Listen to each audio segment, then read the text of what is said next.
जैन भैया, जैसा कि पिछली क्लास में रिमूव टू का सेशन यानी ट्रांसफॉर्मेशन का सेशन स्टार्ट किया था, तो ट्रांसफॉर्मेशन के सेशन में मैंने क्या किया था, रिमूव टू के 3 से 4 कॉन्सेप्ट दिए थे, उसमें 2 से 3 कॉन्सेप्ट बचे हुए थे। तो भैया आज की क्लास में हम देखने का प्रयास करते हैं और रिमूव टू के बारे में थोड़ा सा और डीप नॉलेज लेने का प्रयास करेंगे।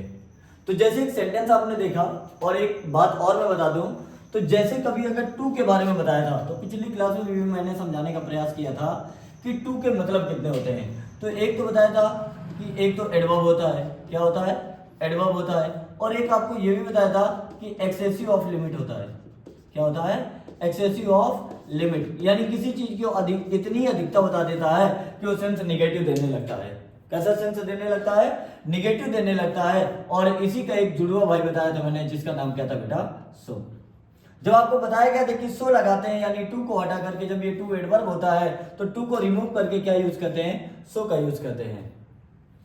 तो जैसे एक स्ट्रक्चर और एक रूल क्या कह रहा है, रूल कह रहा है भैया कि अगर सेंटेंस में, क्या कह रहा है, अगर सेंटेंस में, यदि सेंटेंस में टू के बाद एडजेक्टिव हो किंतु इंफिनिटिव ना हो, यानी कोई सेंटेंस हो जैसे मैंने बोल दिया यू आर टू वीक, मैंने क्या लिखा भैया, यू आर टू वीक। जब आपको एक बात बताई गई कि यू आर टू वीक और ऐसे करके सेंटेंस लिखा है, यानी लिखा है यदि सेंटेंस में टू हो और टू के बाद एडजेक्टिव हो लेकिन इंफिनिटिव का यूज ना हो। इंफिनिटिव मतलब भैया वर्ब की बेस फॉर्म, वर्ब की बेस फॉर्म के पहले भैया क्या लगा हो, टू लगा हो। इसी को हम क्या कहते हैं, इंफिनिटिव कहते हैं। क्या कहते हैं, इंफिनिटिव कहते हैं। तो टू प्लस वर्ब की जो बेस फॉर्म होती है वो इंफिनिटिव होता है, और इंफिनिटिव ना हो तो उसको बनाते समय क्या प्रयोग करते हैं और कैसा यूज करते हैं। तो आज तक जितना भी पढ़ाया गया है और जितना भी बताया गया है वो केवल और केवल प्रेजेंट के लिए बताया गया है। आज कुछ नया बताने का प्रयास करूंगा कि अगर पास्ट टेंस दे दिया हो तो कैसे बनाते हैं। तो भैया इसमें आपको एक कॉन्सेप्ट याद लगा के रखना है कि जिसका नाम है it should be. It should be, अगर इट शुड बी की बात करते हैं तो एक काम करें, एक एग्जांपल रफ कर देते हैं। पहले रफ करें इसको, फिर समझाएं, थोड़ा सा डीप बताएं। भाई एग्जांपल देखिए, मैंने क्या कहा कि अगर आप सेंटेंस में टू के बाद एडजेक्टिव हो किंतु इंफिनिटिव ना हो, तो मतलब टू के बाद कोई एडजेक्टिव लिखा हो, टू के बाद भैया क्या लिखा हो, एडजेक्टिव लिखा हो, लेकिन इंफिनिटिव ना हो। इंफिनिटिव मतलब टू प्लस वर्ब की base form, two plus verb की बेस फॉर्म ना हो, तो सेंटेंस को बनाने का कॉन्सेप्ट क्या होता है। तो जब भी सेंटेंस में दो कॉन्सेप्ट दिए जाते हैं, एक तो होता है प्रेजेंट का, किसका होता है, प्रेजेंट का, और एक किसका होता है, पास्ट का। एक होता है प्रेजेंट का और एक होता है पास्ट का। तो अगर प्रेजेंट टेंस लिखा मिलता है, अगर आपको क्या लिखा मिलता है, प्रेजेंट टेंस लिखा मिलता है, तो आप इसमें लगा सकते हैं इट शुड बी। पहला यूज ये कर सकते हैं इट शुड बी। दूसरा आप क्या यूज कर सकते हैं, it is proper, it is proper. और जब इट इज प्रॉपर या इट शुड बी यूज करते हैं तो एक बात और याद लगा के रखिएगा भैया, क्या, कि जैसे ये पास्ट लिखा है, जब सेंटेंस में क्या लिखा है, पास्ट टेंस लिखा है, इट मींस आपको एक बात समझनी पड़ेगी कि अगर कभी भी इसका पास्ट में बनाएंगे तो क्या हो जाएगा, इट शुड हैव, और आगे क्या हो जाएगा, been. It should have been, और इसके बाद अगर वॉज वाला हो तो दूसरा तरीका क्या बना सकते हैं, इट वॉज प्रॉपर। किससे बनाएंगे, इट वॉज प्रॉपर। तो प्रेजेंट का हो तो इट शुड बी लगाते हैं, और पास्ट का होता है इट शुड हैव बीन लगाते हैं। और अगर इट इज प्रॉपर से भी बनाया जा सकता है, इट वॉज प्रॉपर से भी बनाया जा सकता है। तो ऐसे सेंटेंस को बनाने के लिए कभी भी अगर टू के बाद एडजेक्टिव लिखा हो लेकिन इंफिनिटिव ना दिया हो, तो इनको कंपैरेटिव डिग्री से बनाते हैं। किससे बनाते हैं, तो पहला कॉन्सेप्ट ये। दूसरा कॉन्सेप्ट क्या कह रहा है कि कंपैरेटिव डिग्री का यूज करते हैं, कंपैरेटिव डिग्री का यूज करते हैं। और आपको पता होगा कि कंपैरेटिव डिग्री में किसका यूज करते हैं, देन का। कंपैरेटिव डिग्री में देन का प्रयोग करते हैं। तो एक एग्जांपल है, इसको देखिए, एग्जाम्पल अगर हम बनाएंगे तो एग्जाम्पल क्या कह रहा है, ही इज टू ओल्ड, तो क्या लिखा, ही इज टू हटा करके हमने क्या लिख दिया, सो, और आगे क्या लिख दिया, ओल्ड। सेंटेंस हमारा क्या हो गया, रॉन्ग। मैं आपको बता रहा हूं भैया कि आपको पहले ही बताया कि जब भी सेंटेंस में टू लिखा हो और एडजेक्टिव आ जाए लेकिन इन्फिनेटिव ना हो, और आपको यह भी पता है कि जो सो होता है ये पॉजिटिव डिग्री में यूज किया जाता है, कभी कंपैरेटिव डिग्री में इसका यूज नहीं होता। जब कंपैरेटिव डिग्री में इसका यूज नहीं होता तो इट मींस हमें एडजेक्टिव का क्या बनाना पड़ेगा, एडजेक्टिव का बनाना पड़ेगा कंपैरेटिव डिग्री, और कंपैरेटिव डिग्री बनाने के लिए आपको ओल्ड का क्या करना पड़ेगा, ओल्डर। ओल्ड का क्या करना पड़ेगा, ओल्डर, आगे क्या लिख देंगे, देन।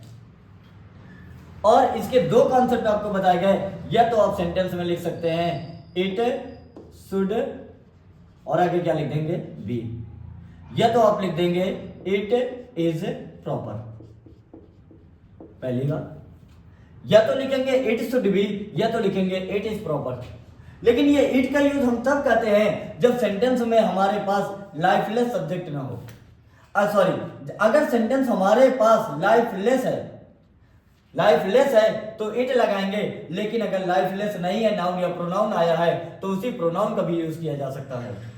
तो हम क्या करेंगे, इट को हटा करके क्या लिख देंगे, ही, तो क्या बन जाएगा, he is older than he should B.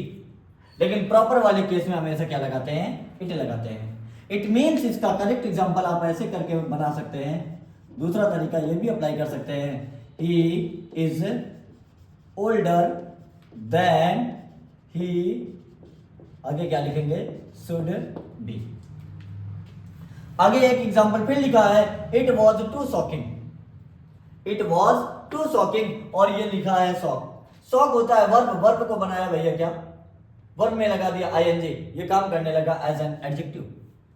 किसकी तरह काम करने लगा, एडजेक्टिव के तरीके काम करने लगा, क्योंकि आपको पता होगा कि तीन केस होते हैं, तीन वर्ब होती हैं, वर्ब को तीन तरीके से, यानी फाइनाइट वर्ब दो तरीके होते हैं, पहले फाइनाइट और एक होता है नॉन फाइनाइट। फाइनाइट वर्ब में 5 वर्ब आती हैं जिसको कहते हैं transitive, intransitive, auxiliary, linking and phrasal. लेकिन एक वर्ड होता है non finite verb. Non finite verb के कितने काइंड होते हैं, 3 काइंड होते हैं, जिनको कहते हैं सुअर। क्या कहते हैं, सुअर। सुअर को इंग्लिश में कहते हैं पिग, PIG, P से पार्टिसिपल, I से इंफिनिटिव और G से जीरेंड। और फिर आपको पता है कि पार्टिसिपल में 3 काइंड होते हैं, PQ, present participle, past participle और परफेक्ट पार्टिसिपल। तो उन सब में ना जा करके पहले हम इसको समझते हैं। तो यहां पे क्या लिखेंगे, इट वॉज, ये टू हटाएंगे, ये क्या लिखा है, शॉकिंग। तो शॉकिंग का कंपैरेटिव डिग्री बनाएंगे तो क्या बन जाएगा, more shocking, more shocking than it should. तो मैंने आपको क्या कहा था कि जब पास्ट टेंस की बात करते हैं तो इट शुड हैव बीन का यूज करते हैं। तो इट शुड हैव बीन, पहला। दूसरा एक तरीका और है इस सेंटेंस को बनाने के लिए, तो आप ये भी कर सकते हैं, it was more shocking, it was more shocking than, it was more shocking than it was proper. ये वॉज क्यों लगा, क्योंकि ये वॉज पास्ट टेंस को बता रहा है, तो अब क्या लगाएंगे, पास्ट टेंस का ही यूज करेंगे। ये बात क्लियर है। अगला एग्जांपल एक और लिखा हुआ है, इसमें फिर से लिखा है, it was too expensive, it was too expensive.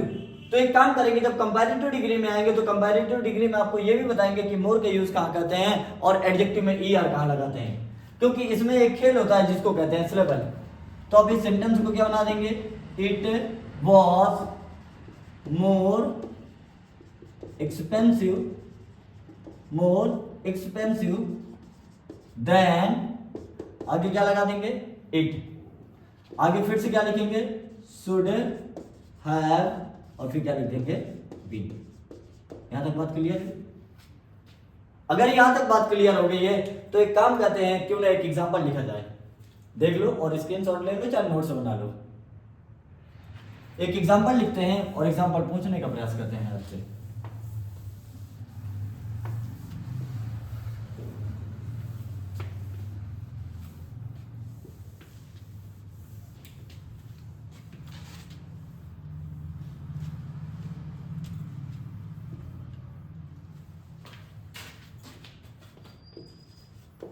Sita is too week.